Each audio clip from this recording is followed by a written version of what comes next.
Welcome back, everybody, to another episode of the Common Ground Podcast, your favorite podcast. We're talking about your favorite format, Pauper. I am your co-host, Cameron Schindler, joined by one co-host today. No Thomas Gunn today. He had to do emergency flyover somewhere. He's doing well. No worries. Just wish him some safe travels and all that stuff.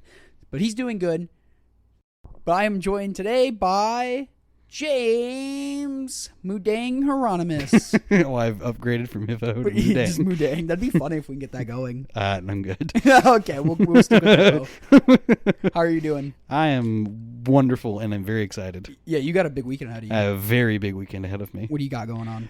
Well, I qualified for the RC going on in Washington, D.C. this weekend, so I get to play in that, and then I also get to catch some DC stuff while we're there, and I get a couple concerts in while we're there as well. So. DC's a fun city. Like, it's just a cool city to walk around in. Yeah, so I'm excited. I'm excited to go, and it's gonna be beautiful weather the entire time. I'm very excited. Not be 80s and 90s. No, it's literally like the high of like 75. That's what beautiful. I loved about like being in like back in South Dakota for a little bit. Was just back here in Tennessee, but in South Dakota the weather was just great right now. Like, fall was not humid. It felt like fall for a little bit, but then it's gonna start getting like. Oh, it's gonna start getting cool here pretty quickly. Yeah. Give it a couple weeks, it'll be nice and chilly. Yeah, I don't like the winters there in South Dakota, so I'll take the hot summers over the very, very cold winters. Fair. Did you pick up? This is non-Pauper related, but the RC you're playing against Pioneer. Did you finalize a deck? Did you pick out a deck? The short answer is yes. The short answer is yes.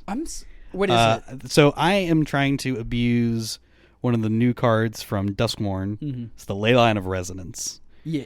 So for those who don't know, Leyline of Resonance is as Leyline text. So if you have it in your opening hand, you can put it straight into play. Leyline of Resonance says if you would have a single target for a card that targets one of your cards, you copy it for each Leyline in play. So the idea is that I play that with like the prowess / heroic shell, and then all my pump spells are just make my creatures huge. Like, they're massive. I have a potential to kill on turn 2. Like Zada attacks. Yeah, like the deck has a potential turn 2 kill if you have double Leyline and you use actually hold on, let me do the math real quick. It's math on air. Yeah, 8, 6, 7, 8. You better know these lines. 9, 10. It's okay. So if you have one Leyline and 2, if you have one Leyline 2 turn inside out with a clever Lumimancer, that's a kill. Oh my gosh. So very, very, very, very quick. Yeah, the deck's designed to kill on like turn 2, turn 3. Yeah. So you're just gonna prey on like the really big slow decks. That's the hope. I saw like the Igmatic decks. Again, oh man, we're gonna talk about Pioneer just for a second longer, I promise. I saw the Igmatic decks become a thing, and they kind of dropped the fires. Yeah, they're just playing Enigmatic. Yeah, and like playing the new Impending Creatures. Yes, they're very sick. Actually, I saw that deck and I'm like, I'm surprised Hippo hasn't messed around with that. I would like to, but on such short notice that I'm just getting new cards can be very difficult. So I'm just gonna those Impending Creatures. Yeah, those Impending Creatures are very strong. I did lose to this deck the other day. I did test against it, and I did lose to it. Yeah, they just had like Fatal Push, Leyline into big. The Inferno Titan card. Yeah. And I'm just like, I just lose. Cool. At least if you bomb out, it'll be quick. Yeah, all my rounds are going to be very quick. At no point should I have a match that goes longer than about 15 minutes. But goal, Q for the PT. I mean, those are big asks. It's doable. Those are big asks. We'll see. This is a 2,000 person RC too. Gosh. Well, currently we're at 1,800. I suspect that over the next couple days we'll have the next couple hundred people. Yeah, I agree. But today, since we got no Thomas, we were going to do a tempo episode, but we thought Thomas would like to be here and would enjoy that discussion. So seems how you just won a big event with a tempo deck. Yeah, that's true. Exactly. He's been on a tempo deck for a while, mono blue tempo. And, so we thought we'd include him in that next week. So today, Hippo and I are just going to do some look at our email, clean that out, read some emails we got. We got a couple deck lists y'all sent in, so we're going to read those aloud and look at those lists. And then we're just going to spend a little extra time with challenges. The data from Krablinsky was interesting too, just to see what did well and stuff. Like, spoiler, mono blue was like surprisingly really low. Yeah, well, everybody's just hot on this like red stuff this week. Yeah, and I can see like, we'll get into that later. Do you want the first one, that first email with the Jund deck? Read it out. All right. This is from Ronald, so thank you. It says, "Hey guys, I wanted to share with you guys my all-time favorite deck that I brewed. It was a take on Jund Midrange that I had for a couple years that didn't quite work the way I wanted it to, but after MH3, the deck had new life breathed into it thanks to Malevolent Rumble, Eldrazi Repurposer, and Writhing Chrysalis. Those are really good cards. It isn't the most competitive deck, but it can win some games, and it's a blast to play. I love listening to the podcast and hearing about the challenges and top tier decks in Pauper. I haven't played on MTGO or any local in-person events except for with my friends on occasion, but I casually play on the Paper Pauper Discord.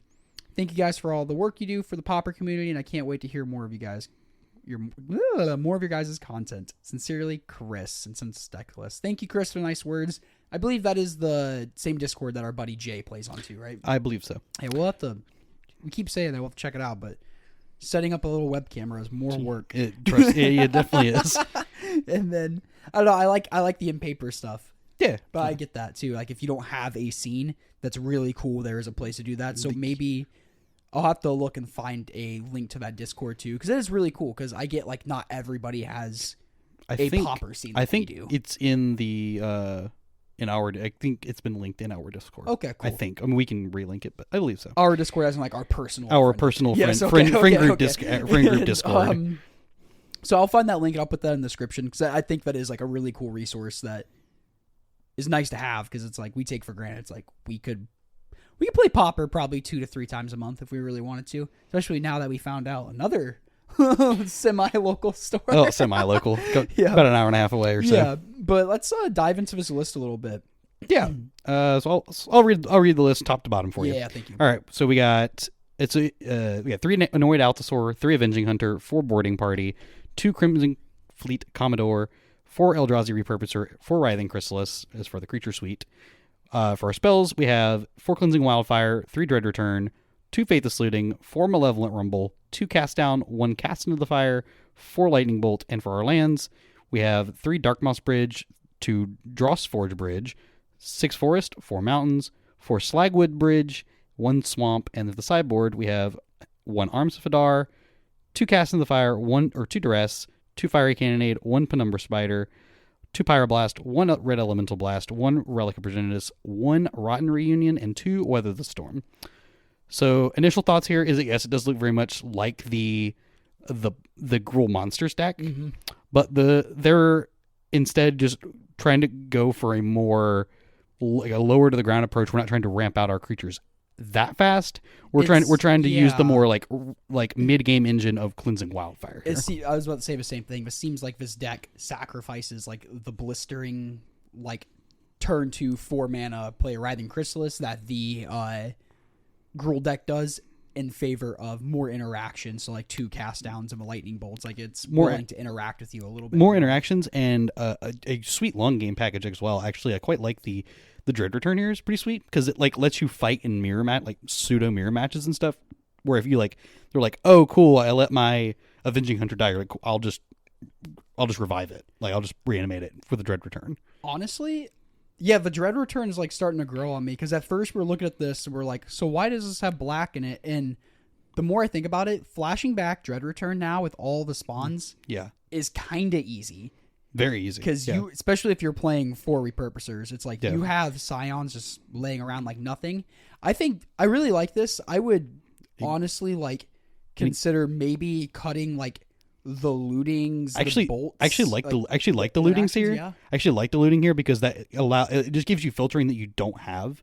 Like you need some way to draw like filter through these dead cards because you're gonna at some point draw lands that you don't want. Discard a Dread Discard your discard your Dread Returns if you need them, and you can just have a free turn where you do like different multiple things at one time. So yeah, I kind of like the looting. Well, I like this idea. I was wondering like maybe how like if there would be room for Gruul Ponza, the like more normal list to somehow splash black for Dread Return because I really like that as your engine because right now like the monsters versions like they play with like Lead the Stampede and you meet in the taverns as like their flex like okay this is what I do if I'm in a stall, but I like the Dread Returns here because then you can sack your Arbor Elf if they're not doing really another huge thing here is how good is getting back Writhing Chrysalis. Like it's insane. You don't get it's on cast though.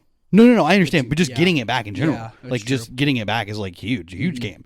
I mean, same with that, and like getting back the initiative creatures is huge as well, Yeah, or any and of the monarch, emblem creatures. the monarch. Yeah, it's like we have both the monarch and initiative creatures in this package. I This think is that's pretty- like the juiciest thing to get back is an Avenging Hunter or a Crimson Fleet Commodore, because Yeah. like the Annoy Altus or the Cascade won't trigger from the Correct. Dread Return, and same thing with the Writhing Chrysalis. Like we said, the spawns are in cast, but Yep. still like the 2/3 body, and if you have other spawns running around, which you might not after you flash back your Dread Return. The But only thing that I would consider here potentially is some of the land cyclers, especially if you're playing Dread yeah. Return. Like, Yeah. like either getting like putting a Generous Synth in the yard is easy because you're just your deck's base green, or and Oliphant hits is hard. huge. Yeah, Oliphant is a beater. I like a one of Oliphant in when I play Gruul monsters. I do too. Just because it's like that thing kills you.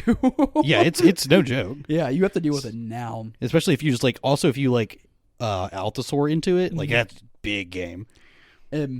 Then like the sideboard, you got like a lot of 2 of 1 ofs. I would try to like focus down like what your really bad matchups are. And then this, like, I focus on assume, this is also yeah. this is played to play with their friend group too. Yeah, so this so I is bet more just they- like honed in for their friend group. Yeah, That's that would totally make sense. fine. Yeah. Obviously, the sideboard, and once you add another color, that adds a lot of options as well. So you've got tons of options. This looks sweet. Yeah, like if your play group's really aggressive, maybe like go up on Weather the Storms and stuff like that. Or if there's like maybe not a ton of affinity, like there might not be a ton of affinity, but you do got the Cast and the Fire, the one in the main. So if there's a ton of affinity, you can go up in the Cast and the Fire or whatever. Yeah, you too. can move some numbers around here, but Yeah. this looks. But the idea here is pretty sweet. No, that is really cool. I like this a lot. I think it's cool. Like, it makes me interested to see if, like I said earlier, like if Gruul monsters could play around with the Dread Return or whatever. And it sounds like this deck's your baby and stuff, so it's really cool. So thank you for that. Yeah, super All right. sick. Shall I read the next email again? Would you like to read off the list how like we just did it? 1 second. Yeah. All right. Oh. I was trying to get it Oh, up. you're good. Wait. 1 second. Oh wait, no, you're good. All right. So our next email comes from Nick. Nick says, so before it was an official format, Sinkhole was already banned and stayed at the time seemed right with the downshifts and power creep of commons in current times. It might seem like unfun play, but it's a game, and sometimes games are hard, and that's okay. I believe it would be okay to unban, but to test the waters with some of these older cards and have like a month or two where they're viable, where people can play around with these cards and see the meta results from that. They can actually get an idea if the card would be too strong in the current format. And they just want to give us a nice little shout out, so thank you for that. I appreciate that from our little Princeton, Kentucky store, Dragon's Den. Yeah, that is cool. They did say on there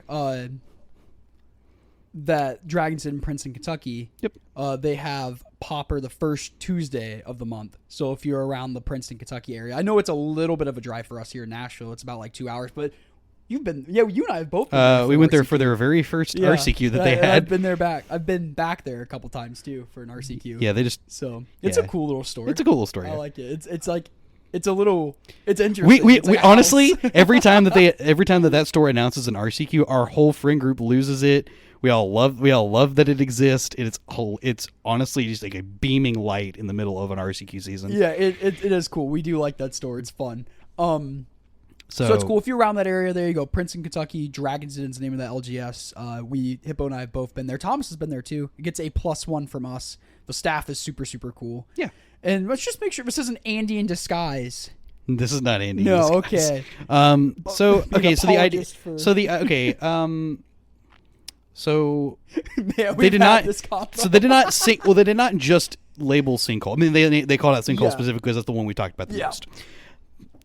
But there are other cards that are older that are on the same, like on this power level, that it's too, what would be quote too good for Pauper. Things like High Tide, Gush Days. Gush, or Gush is a little newer because it was legal at some point. Mm-hmm. But these are cards that have just basically almost never been legal. Yeah. Kind of like the Sinkholes and Hymn to Thorax and High Tides and stuff I think like that. Cranial Plating was the first pre-ban card. Like the only, or Cranial Plating was the first like card that was banned. Like before Well, because it was Pauper. it was an online format. Yeah. And and some of those cards weren't even on Magic Online at the time. Yeah.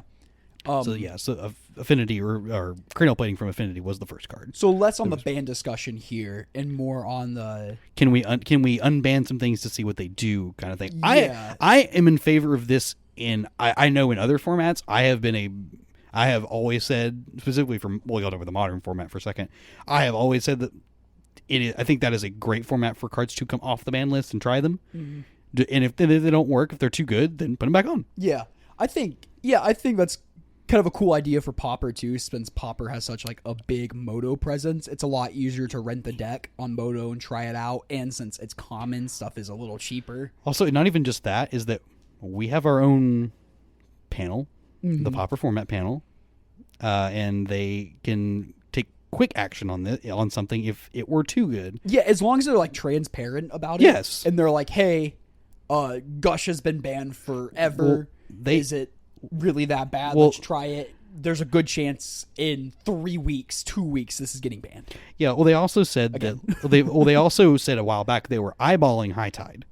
Oh, okay. On one of the Gavin ones, Gavin videos where he was eyeballing High Tide is one of the potential things. That makes sense, because what's the Blue Storm payout right now? There's not one. Exactly. There's not one. Yeah. But I just after the experience I had with that one like Market Festival like Bounce Land deck from Hunter, like that makes me cringe at the thought that is the thing, because that's what it would go in. Yeah. That's exactly the deck it would go in. You play Turbo Fog.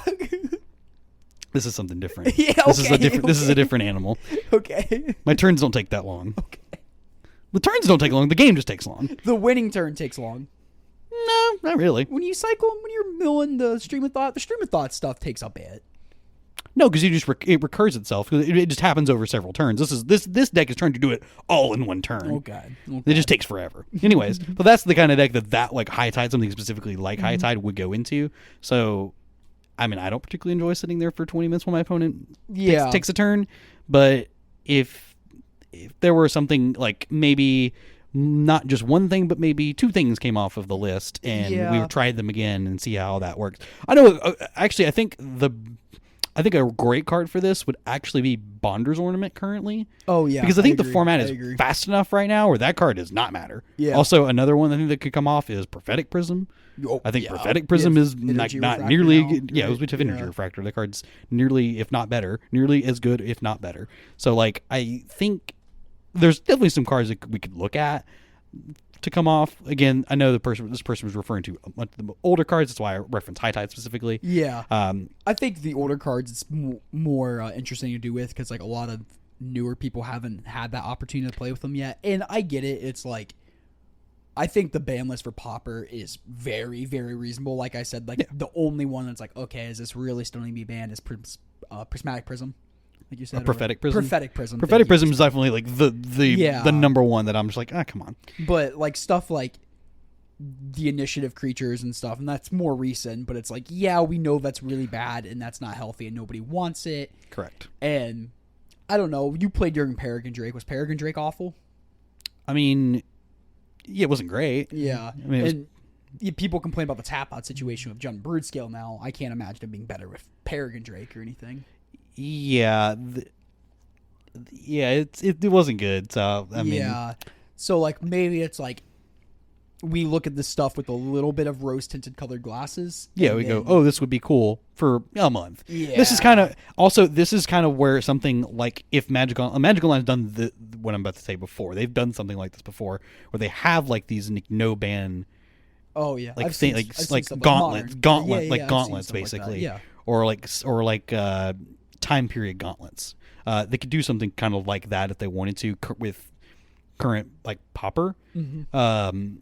And they can like basically have like just the shell of it. Like this is the 75 you're getting or whatever. But they have cards like Sinkhole and Hymn to Tarak and High Tide and Days and these cards or whatever. You know, just have like a swath of great decks that would be available.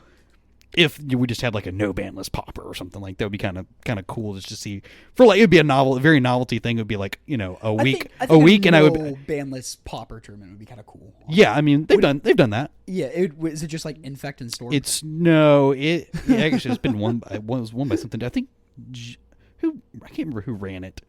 How long ago was this? This is not long ago. Was this post-initiative creatures or? Yeah, this is supposed to. This is like Okay. this is like 6 months ago, maybe. Oh wow. This is recent. I don't remember who ran it. It was either GN. I think it was GN. Yeah. I think they ran. Yeah, it was them. They ran it. Okay. But no, there's like there was like Familiars was like a huge deck because of Peregrine Drake. Wow. And then so again some other stuff, but like seeing what these would do in that kind of setting would be cool. I don't know about injecting them like directly into the format, but again, this would be very contextual. Yeah. All right, would you like to read the next email? Yeah, I'm gonna skip around. I'm gonna do this one because I'm gonna let you read the list. Okay. I got another email from Esper. Alrighty then. So a little context. I'm a big Golgari fan, and I saw Bayou Growth being played in Mono Green Stompy a long time ago, and found the interaction between it and Bone Picker to be awesome. So using small 1-drops that generate treasures on death, I found a real fun way to play a fast mid-range plan in black-green with some big guys on the top end to smooth out my late game draws. Side note, the addition of Malevolent Rumble and MH3 makes a turn 3 Gurmag Angler happen super consistently, so shout out to my friend Nora for suggesting that. But along with the Deadly Dispute and Avenging Hunter, there are so many lines, and the deck is rather complex while also being intuitive and lots of fun to play. I hope to hear your thoughts. Man, my reading skills are downhill.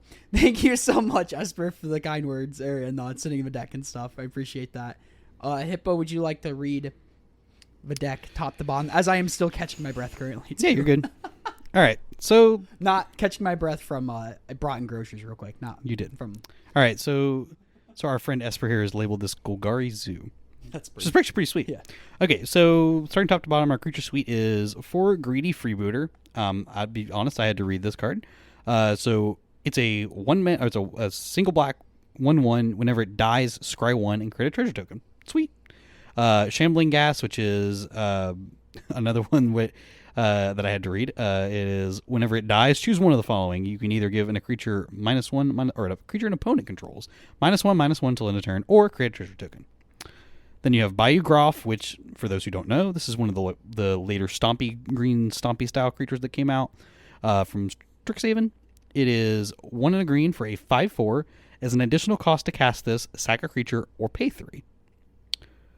So the idea is to put one of your the 1-drops I just previously mentioned, and then cast this. You get some value off of it. All fun was had. Mm-hmm. Then you have Bone Picker, which works really well with the sacrificing plan. Because Bone Picker costs less once a creature has died for the turn. Then you have the big hitters. You have 3 Avenging Hunter and 3 Gurmag Angler as your top end. So our spell suite is 4 Duress, 3 Tragic Slip, 4 Deadly Dispute, 4 Malevolent Rumble, and 4 Snuff Out. Nice, clean, love it. And then our lands are 4 Festering Gulch, or the ping lands from Outlaws of Thunder Junction.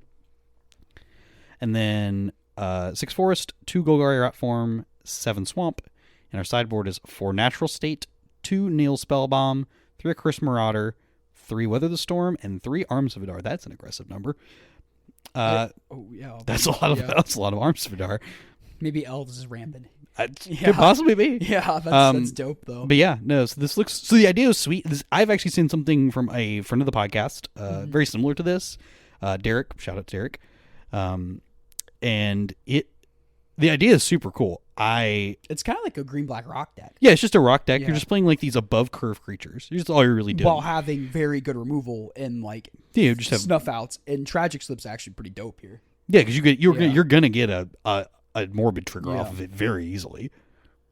But so So this is just it almost is like we could quote this as being tempo style because of how cheap all these threats are, and with your answers that you have to go along with them. So this is super sweet. I'm trying to think the 4 Duress, I guess, for the combo decks and stuff, because I'm sure you're a dog to that kind of stuff. Yeah. So the 4 Duress probably helps a lot. Main board too. Also, oh man, just quick side tangent. Divest hits an artifact or land. Or an artifact or a creature? Artifact or creature, so you can hit their bridges and stuff. That's insane. But okay, that's Divest isn't on his list, but that just is a thought that popped in my head. I'm like, man, Divest is underrated. But no, I like this list a lot. Like the Bone Picker is really cool. Like you said, it costs 3 less to cast if a creature died this turn, and when you get a 1-mana 3/2 flying Death Touch, that's crazy. That's insane. So like you that can trades do, with a ton of the format too. like Vadream is like Biograph. So like you play the 2-mana 5/4, and when you play a 1-mana 3/4, like that's like the absolute dream. Yeah. But also like Deadly Disputing on turn 3, something away, and then heck, Deadly Disputing on turn 2. Yeah, you just put a 3/2 into play if you wanted. Oh yeah, because you make the treasure. Yeah, because you make a treasure, right. so you have an extra mana to spend on your 3/2 flyer. Yeah, I'm like, well, then you got that's actually really cool. So you can turn 2, get a 3/2 flyer out, which is really cool. Yeah, take that, Delver Secrets. Exactly, it's a better Delver, and I drew 2 cards. Yeah, I mean, you get a 3/2 flyer. Well, you get 2. Yeah. Well, the cool thing is you're up a treasure too, because if you sack one of your 1-mana creatures, and you're up cards and mana. Yeah, in that transaction. So yeah, this is super sweet. That is, I didn't even think about that. That's funny. No, I like this. This is a cool deck. It seems just like, it reminds me very much like I said, like just green, black, rock. I'm going to play good creatures. I'm going to attack. I'm going to remove your stuff. Yeah. No, I like this. This is cool. That's cool. Thank you, Esper, for the deck list. Yeah, it's something I'd actually be like interested in like sleeving up to. Like, yeah, cool. No, it looks cool. Do you want the next email? Sure. 1 second. All right. So I got an email from Mark. It says, "Hi, enjoy the cast. Last episode you mentioned, or whatever episode that may have been, you mentioned the interaction between Demon Fear and Mental Note. I think we meant Thought Scour instead. But could you clarify the interaction, as it was joked about being missed, but maybe other listeners aren't aware as well. So yes, the interaction is once you have cast a Demon Fear on one of your opponent's permanents that you've targeted, it puts it second from the top. Correct. So if you cast Thought Scour targeting them, they're going to mill the card over. So really, it's just like it's a 2-part removal spell. That's the idea. Because Thought Cast says target opponent mills 2 cards and you draw a card. Thought Scour? Mental Note, or Thought Scour, yeah. Thought Cast. Thought Scour says target opponent mills 2 cards and you draw a card, while Mental Note, you have to mill the 2 cards, so it only does work with a Thought Cast. Yes. But it is like a cute little interaction. Man, Thought Scour, it only works with that Thought Scour. Also will not work with Thought Cast. It does not work with Thought Cast. In fact, they'll draw the card again if they Thought Cast. That's true. My favorite thing, made me think Thought Cast. I can't remember where I read this on the internet. Maybe it was Twitter, maybe it was Reddit, but somebody said like, I think it was Reddit, like what a deck says about a player or whatever, and someone's boy, affinity makes me think you're a Yu-Gi-Oh player because you're not paying for your spells. That made me laugh. That was pretty funny. But that's all the emails we got for today. We were just doing a quick little email bin. So if you ever have any questions in the future, you can send those over to us at commongroundmtgpod@gmail.com, and we will read them eventually. Talk about your deck list. We love doing that. This is a good week for this. Yeah. We love brews and stuff. Yeah, these are sweet. It makes us put our thinking caps on. Yeah, and we always appreciate like your ideas too, and like doing little thought experiments, like the one we talked about, like the no ban list stuff, or like banning stuff, unbanning stuff from small increments of time kind of style, instead of just talking about should we unban this, like stuff like that. We always appreciate your insights and your thoughts on the format. So thank you. You can always send those over to us. Shall we just move it over to some challenges? Yeah, there was some good stuff happening this weekend. This was the first weekend that Duskmorn was legal to play. Since I'm editing this episode, instead of doing the in between music bit that Thomas always puts in there, I'm just gonna go do do do do do do. That's not even the rhythm. I heard it today, and I don't even know what it sounds like. Oh, yeah.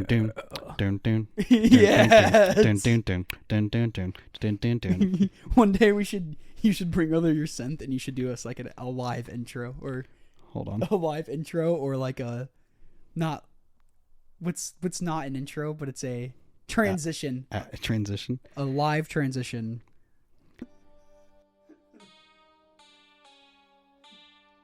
Put that closer.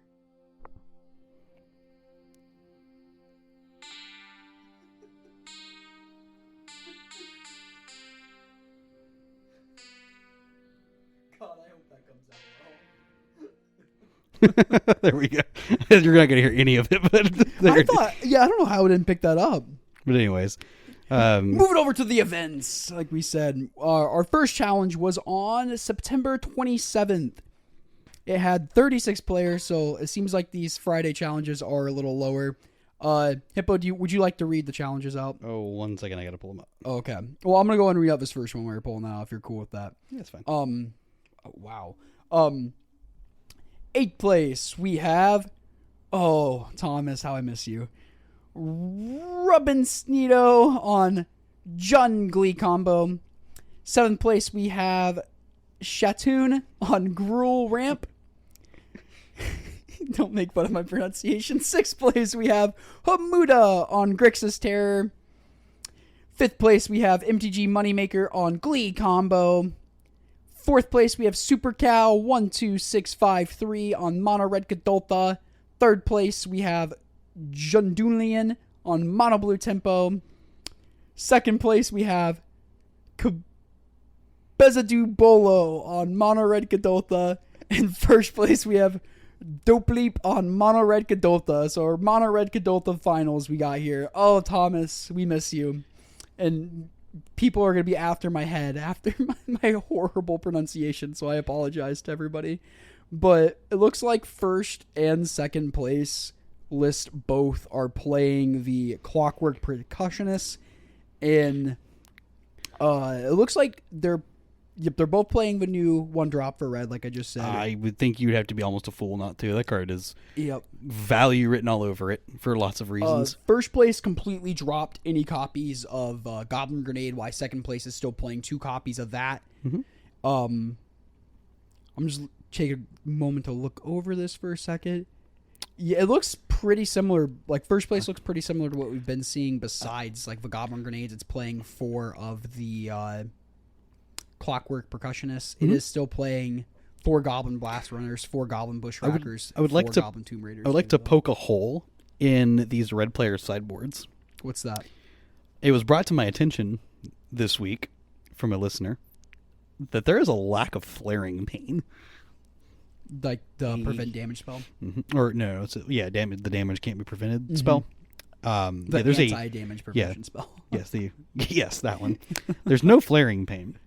That is a good time to be fogging. Yeah. It's a great time. Strancing. Yeah, or prismatic strancing. That's a great time for any of those style of cards. No, I agree. If players are not going to pack them, pack the cards that beat them. Yeah. Like those. No, that's a good point. Yeah. But yeah, shout out to Spencer who brought that to my attention. But again, like if that's something like once red starts kicking up again, like it's looking like it is, people start bringing that hate more. Yeah. Yeah, it's like we'll get it, but for the immediately, it wasn't there. So yeah. So the red, Thomas was right when he said the 1 mana drop, the 1 red drop.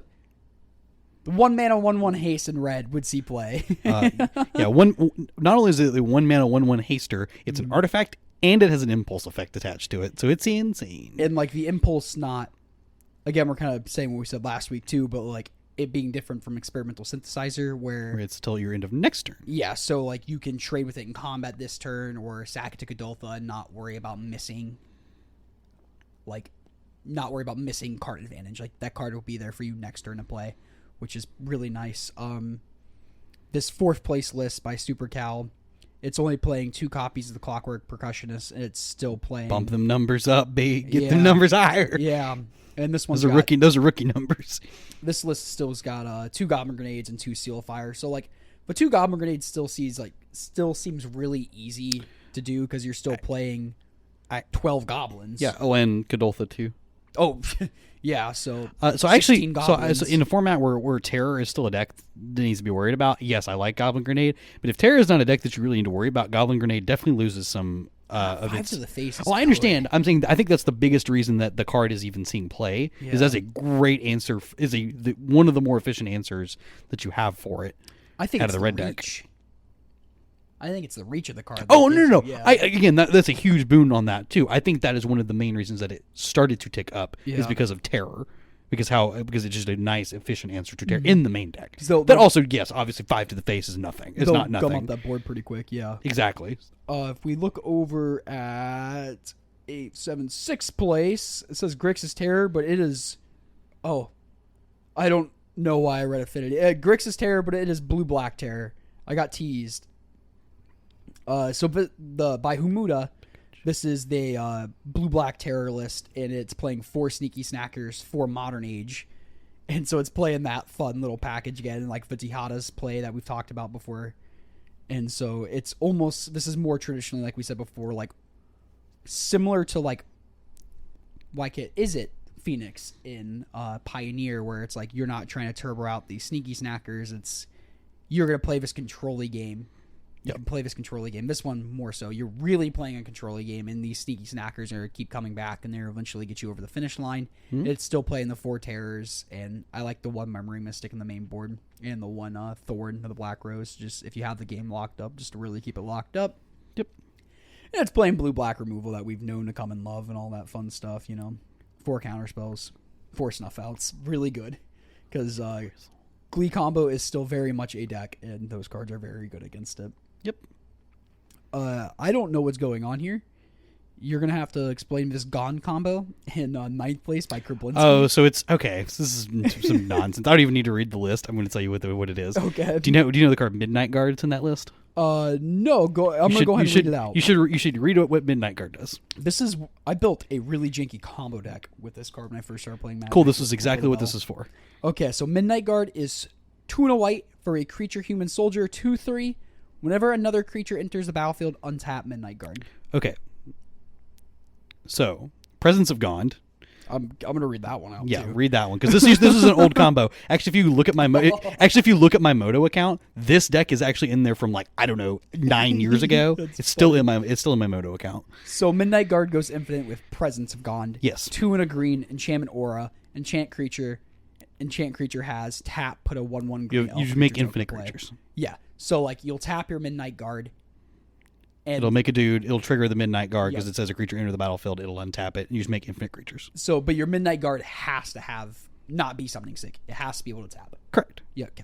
So you cast it. You pass the turn. Hopefully they don't kill it. Cross your fingers. Hopefully they don't kill it. And then you pass back to your turn. You Presence of Gone to make infinite this creatures. List is kind of hot.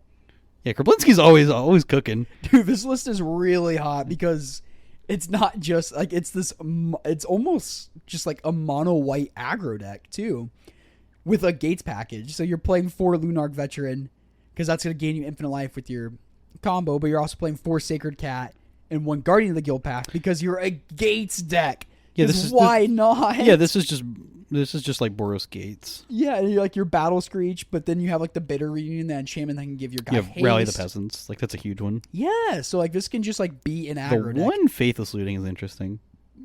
Yeah, Oh, okay. Yeah, I guess the Bitter Reunion is for exactly the nonsense Midnight give your Guard. Midnight Guard haste. Yeah, okay. I can get behind it. Play a Sacred Cat, give it haste, pump it up, get in there. Yeah, I can get behind it. Yeah, that.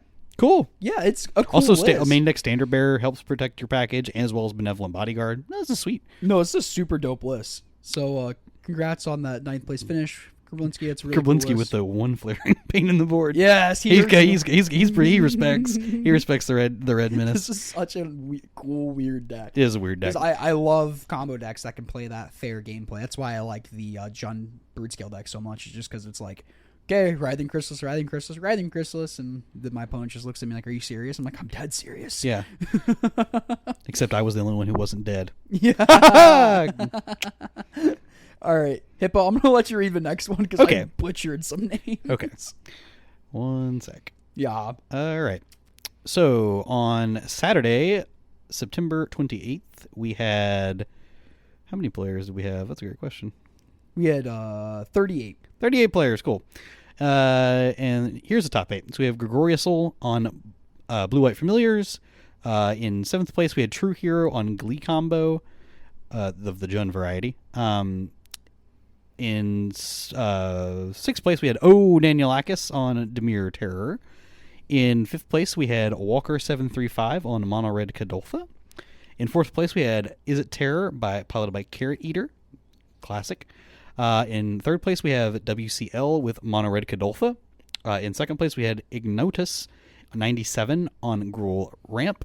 And then in 1st place, Las Vegas Chaos on green-white boggles. What a meta call into the mono-red menace. Yeah, it's a really, really good matchup for boggles. They just feast upon the mono red deck. That's the idea. And really, I can see this having like good game against Terror if Terror is not like. Because they have no edict effects. Yeah. Mono blue Terror. Yeah, mono blue It has no edict effects. I'm sorry, I didn't play any edict effects on my board. Hasn't really been about that either, just because like there's so many spawn tokens laying around that it's really hard to edict. And even in this deck, because it plays Malevolent Rumble now, so you have two different sets of cards in your deck, because you have the Cartouche of Solidarity, and you have Malevolent Rumble. This one's not playing Cartouche. Oh, it's not playing Cartouche. Okay, I retract my previous statement. It is just playing Malevolent Rumble to give you. But you still have more fodder to sack. Yeah, more fodder to sack to stuff. No, that's pretty sweet. And yeah, so like when people aren't respecting it and don't have like the Tithing Blades in and stuff, and like we haven't had a Glint Hawk, Core Skyfisher Tithing Blade deck be mainstream in a minute. So like this is a great deck to pull out. I mean, it seems great in the meta. Like I'm sure you could race Jund Broodscale pretty well. That seems like a rough matchup, actually. Yeah, I think on the stuff it's kind of rough, because they can just solo you, like on turn 4. Yeah, that's so true. It seems like you do have some good answers. You do have like Standard Bearer, which is huge. You have Ram Through, which is another good one. Mm-hmm. But outside of that, you're it's pretty rough.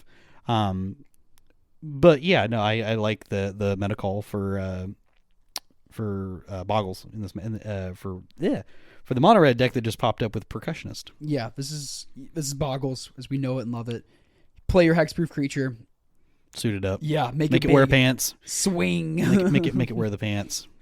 This Gruul ramp deck, nothing too crazy. Nope. Again, it is playing in second monsters. Place. Yep. It is playing the Healer of the Glade and the little taunt creature, the Shinnin of Life's Roar. Oh, on the sideboard, which was pretty sweet. They readopted the technology from the week previous. And 4 lead the Stampedes in the main board. It's pretty big. Yeah, I like that one. Yeah. 1 Oliphant, like we talked about earlier. That's funny. We like that too. So that's this is like kind of some new technology with the 4 lead the Stampede. Yep. Stampedes.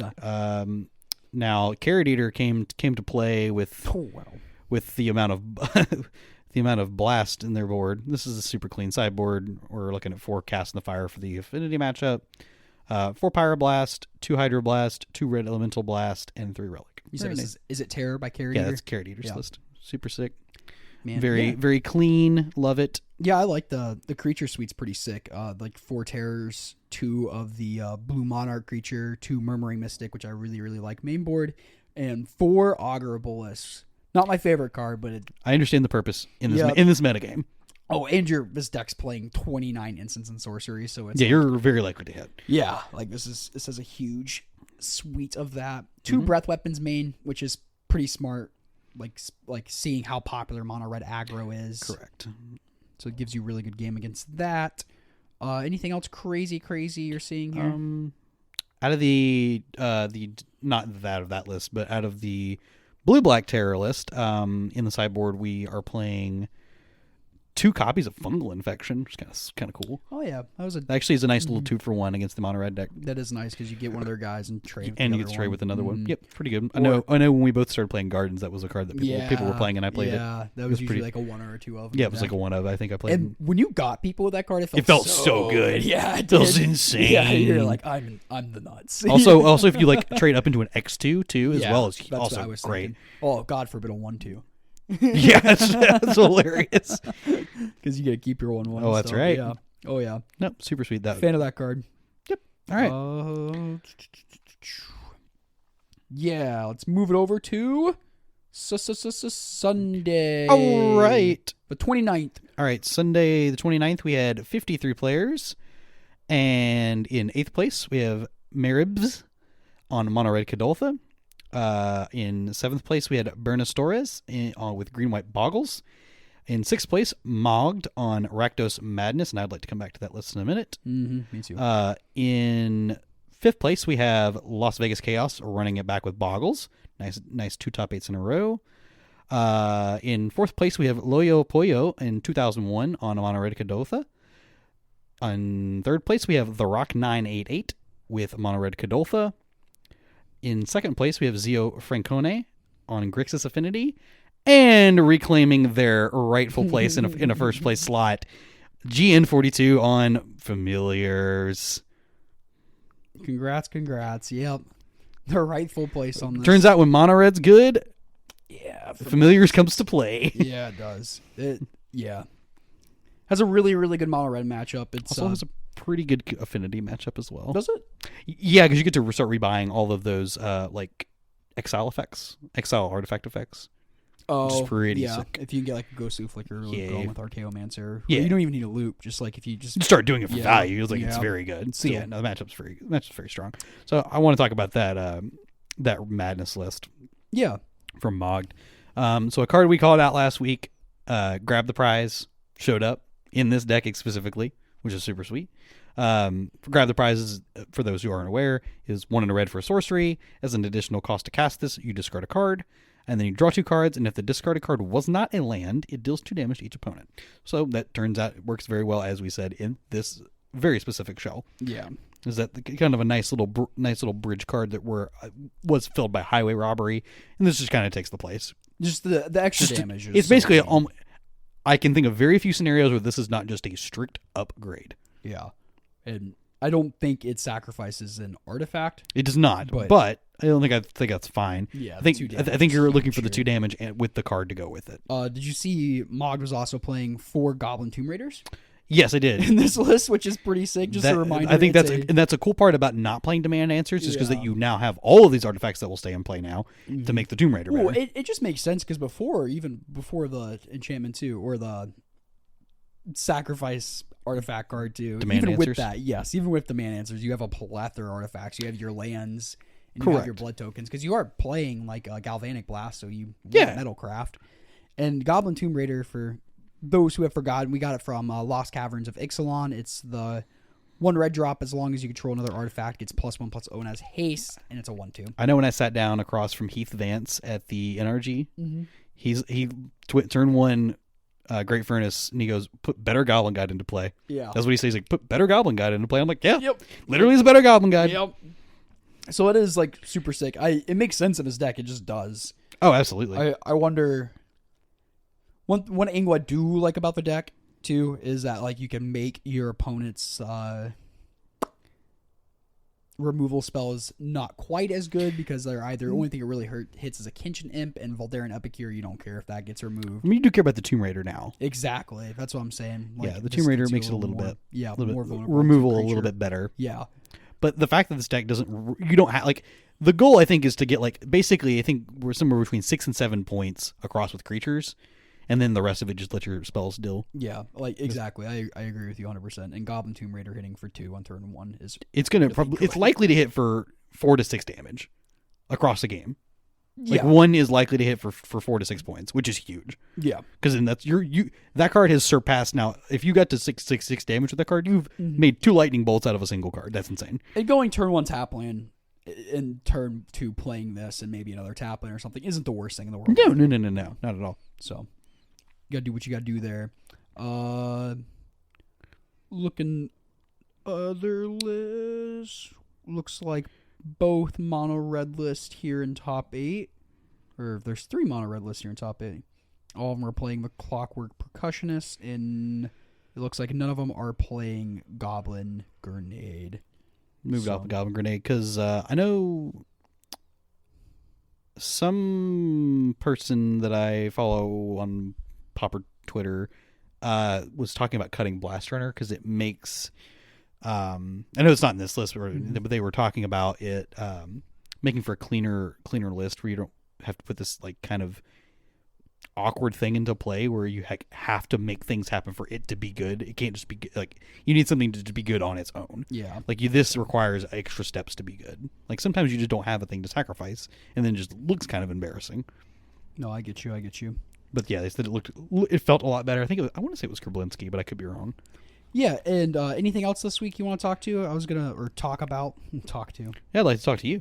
Tectonic Tectonic Hazard of the board from these decks is pretty sweet too. Oh, it's a nice little decks? Yeah, it's a nice little like 1 damage. It's just in the festivities, but yep.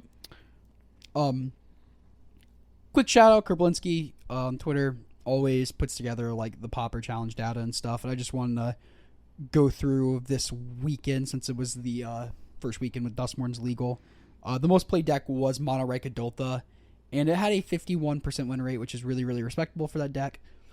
Second most played deck, way down the 12 players. So first, Mono Red 25. Second, Gruul Eldrazi Stompy with 12. So that's quite a big jump.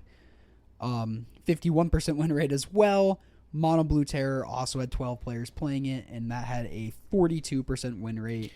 And then Jund Brood-Scale had 11 people playing it with 43% win rate. Yeah, I think people definitely just wanted to move over to the red deck this week because I imagine I've not played very much of the Glee deck. I assume that's kind of a rough matchup for the Jund side. Yeah, I can't imagine that being really good at all, just because they probably just wipe the floor with you game one, and it's not particularly close. And then you just need to scrape by in your one of your two post-board games. Yeah, Affinity being the fifth most played deck is kind of like a big drop down for Affinity because it's usually 1, 2, or 3. Yeah, it has a bad the mono red matchup is pretty rough because it's just so it's so fast. Yeah, but also because at this point you're equally drawing cards with Affinity. Think about you're getting all these synthesizer plus percussionist. Yeah, on its own is a huge amount of value. Whereas you're getting a ton of draw out of, or you would get your draw spells out of Affinity from Deadly Disputes and stuff like that. Over the weekend, Kadoltha and Affinity played 14 times. Yep. And Kadoltha was 5-9 against Affinity. So Affinity did get there for the most part. Right. It's probably the majority post-board games I would have. I also assume that these Affinity players have all been playing Affinity for forever, and they just know how the matchup works. Yeah, exactly. Mono Red Kadoltha, I definitely think you can just steal games. Yeah. Mono Red Kadoltha has looked the same for a while, even with the new card. It's okay, they're still playing 1-drops, they're still attacking, they're still sacking a Kadoltha. Oh, look, a Bushwhacker. Yeah. Crazy how that works. Yeah, it's a tried and true formula. Man, and I saw someone say on Twitter, too, that about the red deck, that it hasn't felt this good since Swift Spear. So, yeah, adding the 1-drop that draws the card is huge. It's a huge game, especially since it just fulfills multiple pieces of what you're wanting to do in the red deck already anyways. Having the impulse effects that you want, or having an extra impulse effect is huge. Having it be a 1 mana, having it be a haster, and having it be an artifact. It's all big game. Man, our Garden's doing Garden's things with 31% win rate. Ooh, boy. I know, but I'll see it, I see it. And then every once in a while, just a little top 8. Yeah, I'll see it, it did really well in a in-paper event, and it, got top 8 one of those and stuff. I'm man, I know Garden's, I think it's a pilot. It's definitely a very, very much pilot-specific thing. I think so, yeah. I'll keep saying that and make myself feel good. Wrap it up there. Yeah, I think that'll do it for this week. Let you get ready and pack and all that fun stuff. Yeah, I procrastinate a lot, so I gotta get ready. Oh, me too. If you made it this far, thank you so much for listening. If you got any questions or comments or anything, you can go and send those to us at commongroundmgpod@gmail.com. Our Twitter handles will also be in the description below if you want to DM us on Twitter, any questions or any thoughts or anything like that. If you enjoy us, leave us a little like a Rooski and review a Rooski. We appreciate that. We like seeing that number go up. Yeah. Indeed. Deuces. Later, y'all. Croissant, say bye. Bye. Meow. My roommate was talking to me.